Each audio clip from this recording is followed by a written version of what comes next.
मंदिर का पुजारी।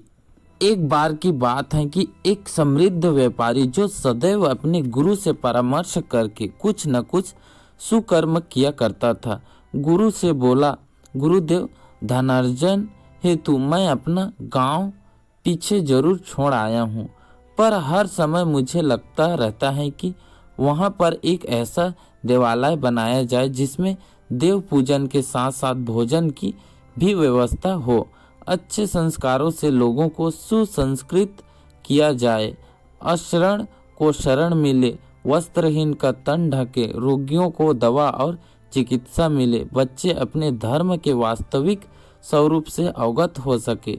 सुनते ही गुरु प्रसन्नता पूर्वक बोले, केवल गांव में ही क्यों, तुम ऐसा ही एक मंदिर अपने इस नगर में भी बनवाओ। व्यापारी को सुझाव पसंद आया और उसने 2 मंदिर, एक अपने गांव और दूसरा अपने नगर में जहां वह अपने परिवार के साथ रहता था, बनवा दिए। दोनों देवालय शीघ्र ही लोगों की श्रद्धा के केंद्र बन गए, लेकिन कुछ दिन ही बीते थे कि व्यापारी ने देखा कि नगर के लोग गांव के मंदिर में आने लगे हैं, जबकि वहां पहुंचने का रास्ता काफी कठिन है।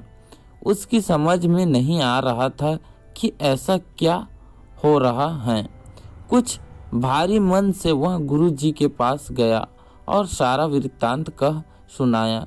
गुरुजी ने कुछ विचार किया और फिर उसे यह परामर्श दिया कि वह गांव के मंदिर के पुजारी को नगर के मंदिर में सेवा के लिए बुला ले। उसने ऐसा ही किया, नगर के पुजारी को गांव और गांव के पुजारी को नगर में सेवा पर नियुक्त कर दिया। कुछ ही दिन बीते थे कि वह देखकर स्तंभित रह गया कि अब गांव के लोग नगर के मंदिर की ओर रुख करने लगे हैं।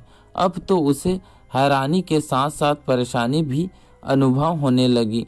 बिना एक क्षण की देरी के वह गुरुजी के पास जाकर हाथ जोड़कर कहने लगा, आपकी आज्ञानुसार मैंने दोनों पुजारियों का स्थानांतरण किया, लेकिन समस्या तो पहले से भी गंभीर हो चुकी है कि अब तो मेरे गांव के परिचित और परिजन कष्ट सहकर किराया भाड़ा खर्चा करके नगर के देवालय में आने लगे हैं।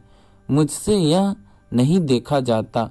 व्यापारी की बात सुनते ही गुरुजी सारी बात समझ गए और बोले, हैरानी और परेशानी छोड़ो, दरअसल जो गांव वाले पुजारी हैं उनका अच्छा स्वभाव ही है जो लोग उसके देवालय में जाना चाहते हैं।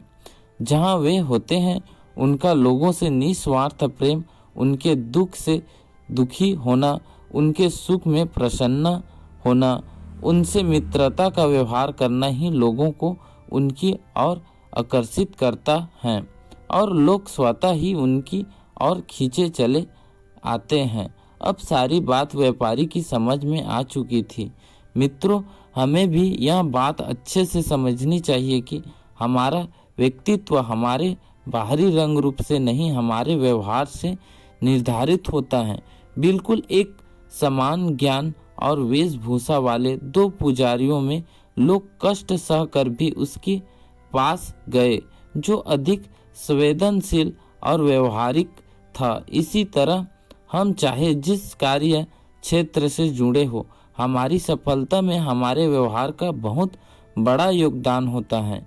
हम सभी को इस परम सत्य का बोध होना चाहिए कि इस धरती पर मात्र अपने लिए ही नहीं आए हैं। हम अपने सुख दुख की चिंता के साथ साथ दूसरों के दुख सुख को जरूर बांटना चाहिए, उनसे मित्रता पूर्वक व्यवहार करना चाहिए, ताकि हम जहाँ पर उपस्थित हो वहाँ पर स्वतः ही एक अच्छा वातावरण बना रहे। सकारात्मक की तरंगों से हमारा जीवन सागर लहलाता रहे।